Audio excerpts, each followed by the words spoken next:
Assalamualaikum warahmatullahi wabarakatuh. Selamat pagi anak-anak. Pada hari ini kita akan mulai dengan latihan bab 3.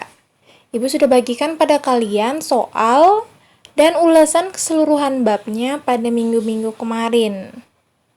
Ada juga beberapa materi yang sudah Ibu PDF-kan dan Ibu bagikan pada kalian khusus pada bab 3, yaitu tentang alat ukur tanah. Oke, tanpa basa-basi lagi, kita langsung mulai pada soalnya. Soal yang pertama, berikut termasuk alat ukur sederhana, kecuali. Jadi yang ditanyakan adalah apa saja yang termasuk alat ukur sederhana, terkecuali, berarti yang bukan alat ukur sederhana ya. Itu kalian bisa temukan pada halaman 39, 40 dan 41.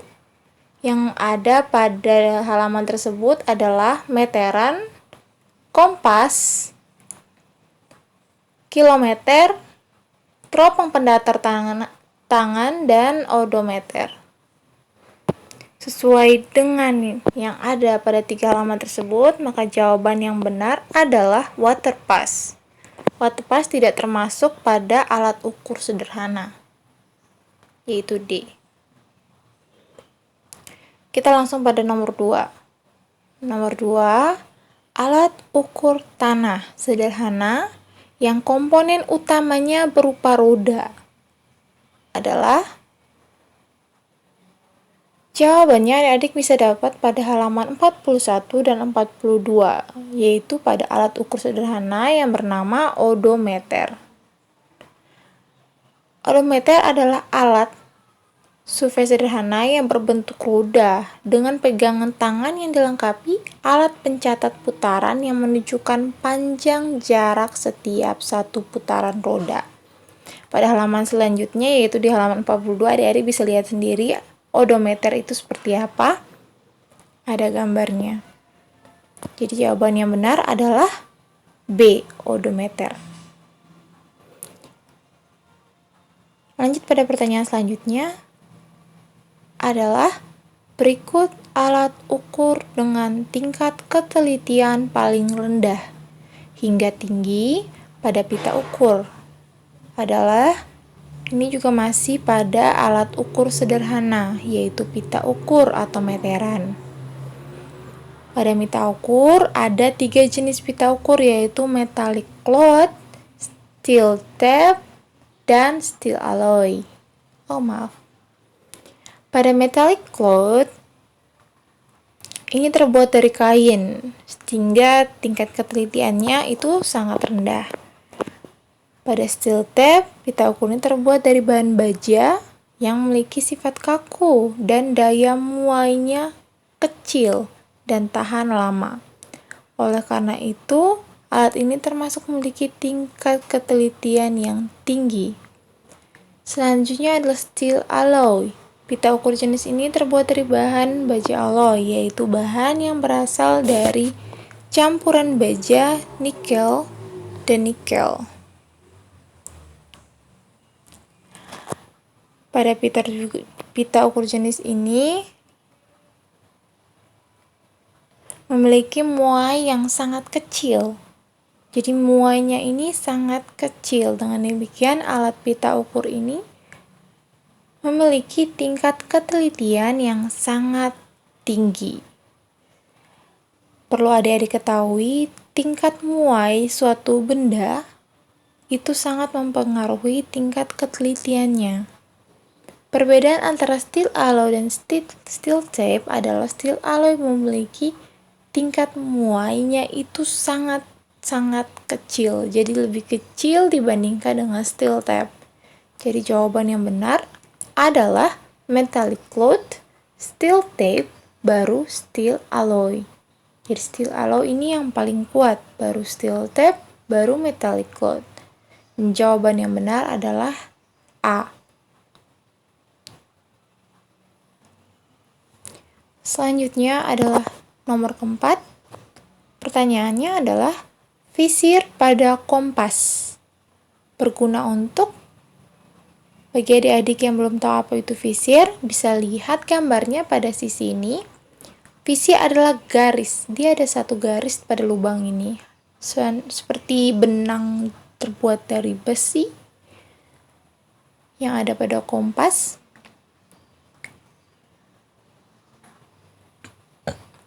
Visir ini berfungsi sebagai alat pembidik.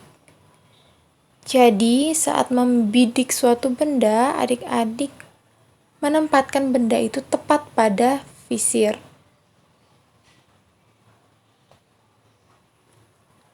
Sehingga jawaban yang benar adalah pembidik target atau A. Selanjutnya adalah nomor 5.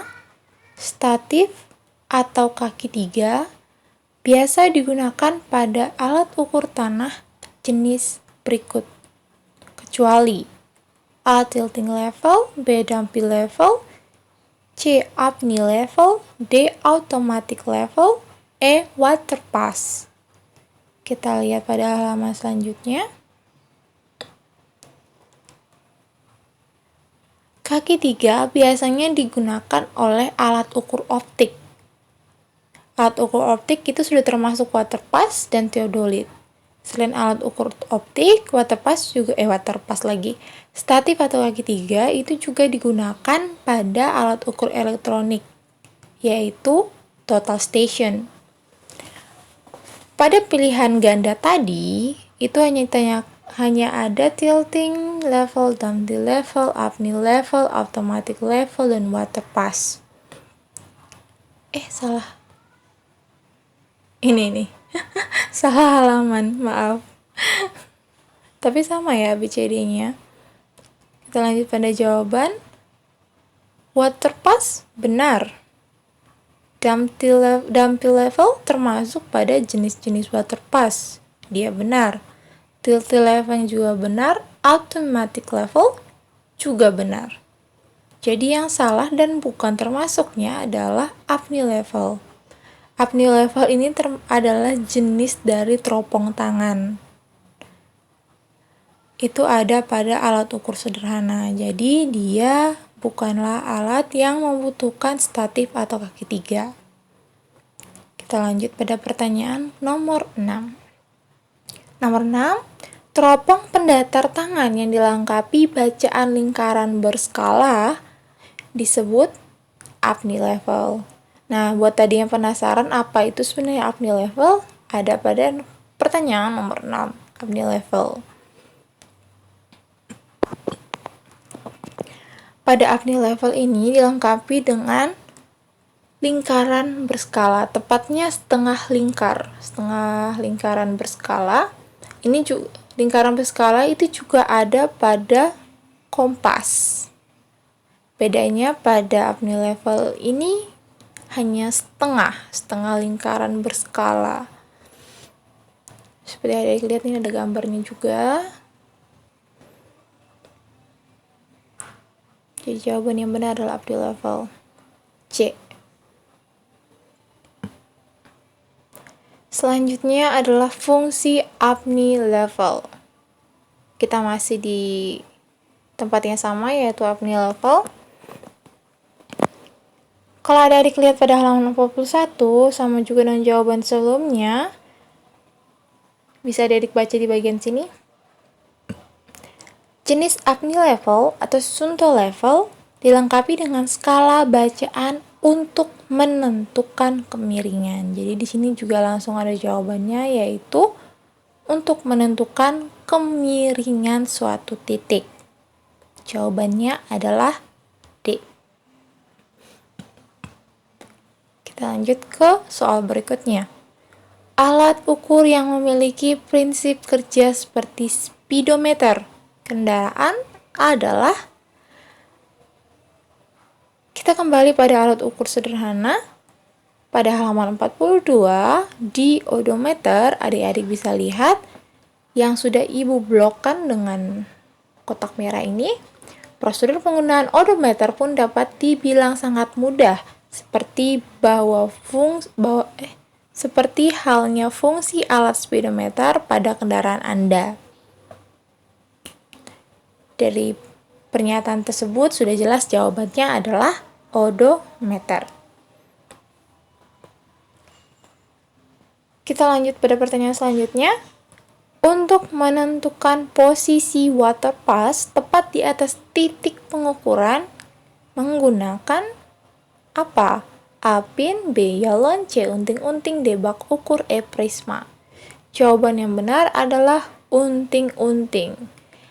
Adik-adik bisa lihat pada halaman 43 di poin A di bagian sini yang Ibu sudah blokkan dengan warna merah. Unting-unting yaitu alat yang digunakan untuk menentukan posisi water pass tepat di atas titik awal pengukuran atau centering.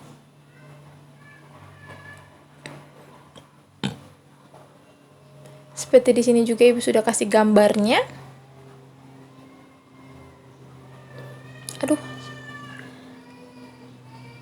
Bagaimana unting-unting bisa menentukan posisi water pass tepat di atas titik pengukuran? Itu caranya dengan mendirikan segitiga dulu, menempelkan alat.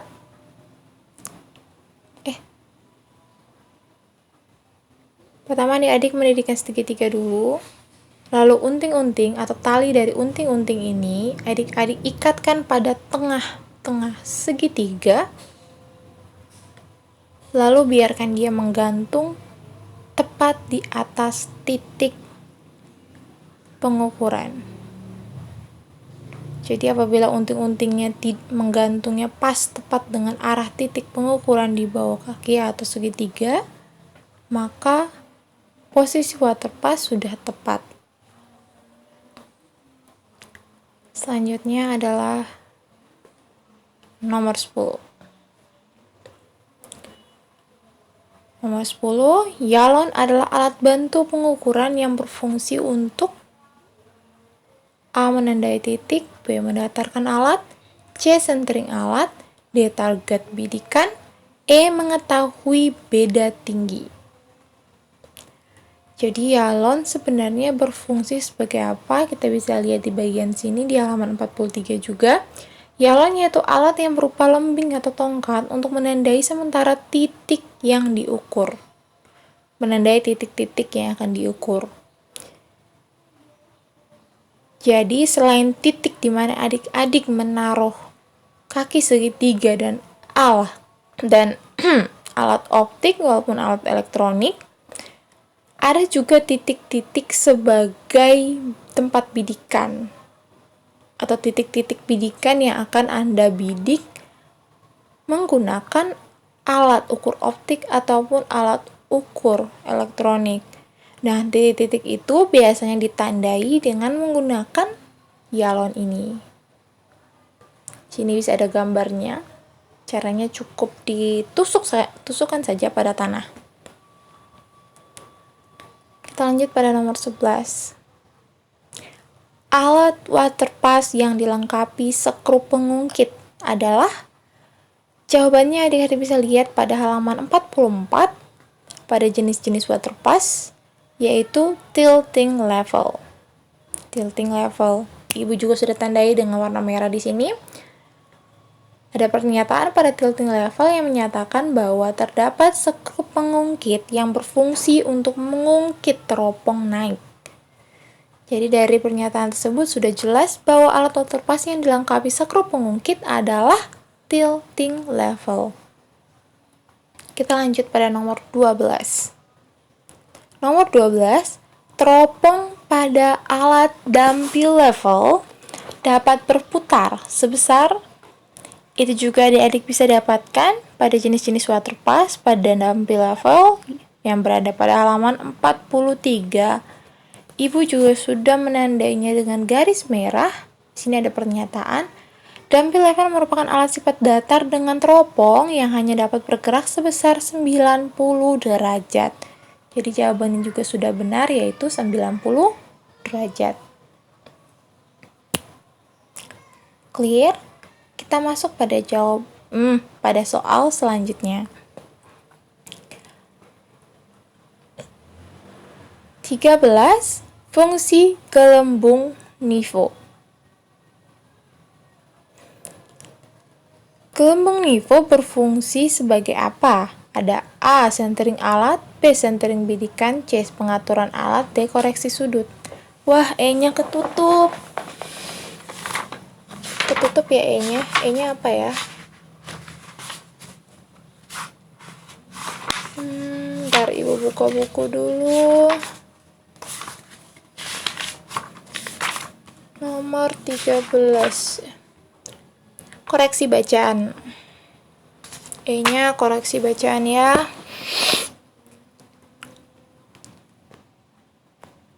Itu kita bisa lihat pada halaman 44, itu ada prosedur penggunaan waterpass di bagian poin kedua, yaitu mendirikan waterpass.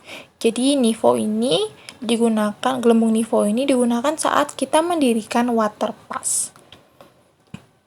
Saat kita sudah set up alat atau mendirikan statif atau kaki 3,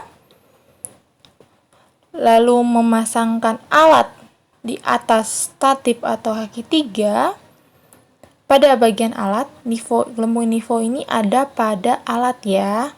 Pada alat waterpass, ada juga pada theodolit, ada juga pada total station.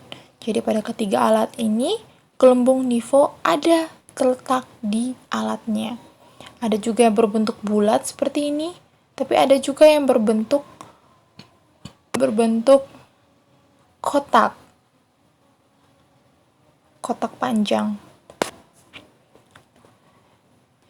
Jadi sebelum kita mulai membidik target, kita harus memperhatikan kedudukan dari gelembung NIVO.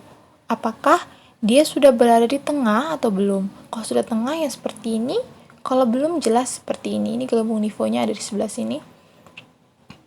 Itu tandanya alat kamu belum mendatar atau dalam posisi yang benar-benar datar dan baik. Apabila gelembung NIVO belum dalam keadaan seperti ini, kamu belum boleh membidik target karena alat belum terset up dengan benar. Jadi apapun hasil bidikan kamu bisa salah kalau gelembung NIVO kamu belum pada posisi tepat di dalam lingkaran garis merah ini. Ada garis merahnya. Kalau di sebelah sini ada garis hitam, jadi gelembung NIVO-nya harus benar-benar pada dalam garis ini. Setelah gelembung NIVO sudah berada pada garis merah ini atau garis yang ada di tengah ini, lingkaran dalam ini, baru bisa kamu membidik target. Jadi jawaban yang benar adalah sentering alat. Kita lanjut. Alat ukur sudut dengan sumbu rangkap juga disebut. Jawabannya adik-adik bisa dapat pada halaman 45 di bagian theodolit, alat ukur optik theodolit. Di sini Ibu sudah menandainya dengan garis merah. Pada theodolit repetisi atau theodolit sumbu rangkap. Jadi ada nama lain dari theodolit repetisi adalah theodolit sumbu rangkap atau theodolit sumbu ganda. Selain theodolit repetisi, sebenarnya theodolit itu sudah terbagi atas dua, yaitu theodolit retirasi dan theodolit repetisi. Di sini ada ya. Namun yang disebut sebagai theodolit sumbu rangkap ganda atau sumbu rangkap adalah theodolit repetisi. Jawabannya adalah B. Kita lanjut nomor 15. Penggunaan total station memudahkan surveyor dalam melakukan pekerjaan pengukuran karena bekerja secara elektronik. Prinsip elektronik memanfaatkan gelombang. Ini juga sangat gampang, adik-adik bisa mendapatkan jawabannya pada halaman 46 di bagian jenis dan prosedur penggunaan alat ukur elektronik. Di kalimat awalnya saja sudah langsung adik-adik dapat jawabannya. Ibu sudah kotakan dengan kotak merah ini. Alat ukur elektronik merupakan jenis peralatan survei modern yang bekerja secara digital dengan memanfaatkan gelombang inframerah. Jadi jawaban yang benar adalah D. Kita lanjut pada pertanyaan nomor 16. Alat ukur jarak elektronik. Ini juga adik-adik bisa dapatkan pada halaman 46 di bagian jenis dan prosedur penggunaan alat elektronik, tepatnya di total station. Di bagian kalimat terakhir di halaman tersebut, dikatakan alat ukur hasil kombinasi antara teodolit dan EDM, electronic distance. Electronic distance measurement. Karena merupakan kombinasi dari teodolit dan EDM, selain itu juga kombinasi dengan GPS, tapi paling banyak menggunakan EDM ini. Jadi total station juga sering disebut dengan alat EDM. Jawaban yang benar adalah A. Nomor 17. Bacaan hasil pengukuran menggunakan total station dapat dibaca pada A rambu ukur, B benang diafragma, C display, D lingkaran berskala, E benang atas dan benang bawah. Total station ini sering menjadi alat utama di kalangan pekerjaan survei karena ketelitiannya sangat tinggi dan mudah pembacaannya karena sudah terekam atau akan ditampilkan secara otomatis di layar. Jadi segala macam hasil bacaan arah, sudut, dan jarak itu sudah ditampilkan di layar. Layar pada sisi ini. Di sini ada layar. Ini yang disebut layar. Atau dalam bahasa Inggrisnya disebut adalah display. Di sini juga Ibu sudah menggaris bawahi. Jadi adik bisa langsung baca. Dari keseluruhan pernyataan tadi bakal dapat diketahui dengan jelas bahwa jawabannya adalah display. Kita lanjut pada pertanyaan selanjutnya, nomor 18. Perambatan gelombang inframerah pada total station dapat ditangkap kembali oleh alat menggunakan. Jadi jawaban ini maaf sekali tidak ada dalam buku. Jadi selain buku, adik-adik juga pastinya biasa menggunakan internet ya kan. Di sini bisa dapat dari Google. Ini halamannya. Halaman webnya itu ini. Di halaman web ini Ibu mendapatkan jawaban atau bisa menunjukkan pada kalian jawabannya. Di sini dinyatakan dengan Total Station Telkom GM102 adalah merupakan alat teknologi alat yang menggabungkan secara elektronik antara teknologi teodolit dengan teknologi EDM. Total Station adalah alat ukur jarak elektronik yang menggunakan gelombang elektromagnetik sinar inframerah sebagai gelombang pembawa sinyal pengukuran dan dibantu dengan sebuah reflektor berupa prisma sebagai target atau alat pemantul sinyal inframerah agar kembali ke EDM. Jadi dari halaman ini adik-adik juga bisa langsung tahu bahwa reflektor atau alat pemantul sinar inframerah pada total station adalah prisma. Jadi jawabannya adalah B, prisma. Oke, kita langsung pada soal berikutnya. 19. Berikut yang termasuk alat ukur optik. Oke, dari alat ukur elektronik kita kembali lagi ke alat ukur optik. Kecuali. Jadi yang tidak termasuk dari alat ukur optik. Kita langsung ke jawabannya. Aduh, salah tekan. Kita langsung ke jawabannya pada halaman 42, 43, 44, dan 45 adik-adik bisa langsung mendapatkan jawabannya tepatnya pada B, jenis dan prosedur penggunaan alat ukur optik. Pada alat ukur optik ada waterpass dan teodolit. Di waterpass terbagi atas tiga yaitu ada dumpy level, tipping level, dan automatic level. Yang tidak termasuk adalah Apni level. Apni level termasuk pada alat ukur sederhana atau teropong tangan. Oke, kita lanjut ke soal yang terakhir. Terakhir. Gampang-gampang kan? Ini udah yang terakhir. Total station memiliki jangkauan pengukuran jarak sejauh. Ini juga adik-adik bisa dapatkan di buku tepat di halaman 47. Ibu sudah gariskan dengan merah. Jangkauan pengukuran jarak hingga 3 km. 3 km sama halnya dengan 3.000 meter. Masih ingat kan? Tangga-tangga satuan pengukuran. 1 km sama dengan 1000 meter. Jadi 3 km sama dengan 3000 meter. Selesai. Selesai latihan pada bab ketiga ini. Ibu harap kalian mendengarkan dengan baik dan memahami setiap jawaban. Jangan lupa sering membaca buku, terutama materi-materi yang juga sudah Ibu berikan pada kalian. Semuanya pasti ada jawabannya di dalam, asalkan kalian membaca.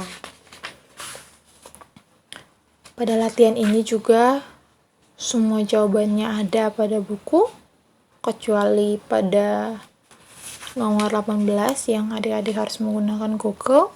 Tapi itu juga cuma satu, dan itu juga sangat gampang apabila adik-adik mencarinya di Google. Dan lain-lainnya adik-adik bisa dapatkan di buku dengan mudah. Oke, selesai pada pembelajaran minggu ini. Sampai jumpa di minggu depan. Minggu depan kita akan mulai dengan latihan bab 4. Ibu tidak akan memberikan tugas untuk yang minggu depan, karena soal-soalnya mungkin butuh arahan semuanya, jadi Ibu akan memberikan arahan saja langsung pada minggu depan. Kita akan latihan mencakar seperti matematika di minggu depan, jadi Ibu harapkan kalian sudah makan pagi semua minggu depan. Oke, sudah sekian. Sudah terlalu banyak kata penutup. Assalamualaikum warahmatullahi wabarakatuh.